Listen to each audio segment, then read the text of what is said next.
Hello guys, તો જય માતાજી, જય રામાપીર. મને તો ઓળખતા જ હશો તમે બધા ભાઈઓ, યુટ્યુબ બ્લોગર. મારું નામ છે જયદીપ.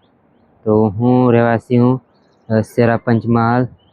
તો તમે જોઈ શકો છો કે હાલમાં હું અત્યારે રાજકોટની અંદર બ્લોગ બનાવી રહ્યો છું.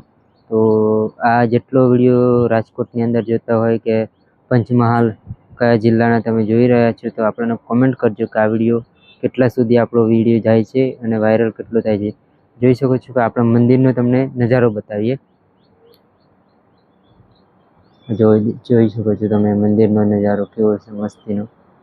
લો કેટલો લાગે છે ચોમાસાનો, કે વરસાદ આવવાની તૈયારી છે એવું લાગે છે મને.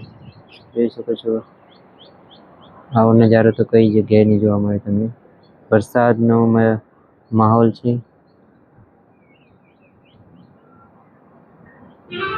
અને આ સ્વિમિંગ પુલ બતાવું તમને. હાલમાં અત્યારે પાણી નથી, પણ જોઈ શકો છો કે ટાઇલ્સ આપણે લગાવી દીધી છે, જોરદાર લાગે છે. અને આ ઝાડ વાવેલી છે આ બાજુ, તેનો લુક કેટલો લાગે છે, જોરદાર. આ સામેની સાઈડ છે કુવાડવા છે, આ સાઈડ કુવાડવા છે રાજકોટ. અને આ ગૌશાળા છે આપણી. આમાં ગાય માતાઓ બધી રહે છે, ગાય છે જોઈ શકો છો. અને આપણે આ જાતે તો આપણો વિડીયો જેટલો બને એટલું યુટ્યુબમાં સબસ્ક્રાઈબ, ચેનલને સપોર્ટ આપજો આપણી ચેનલને. તો જય માતાજી, જય રામ.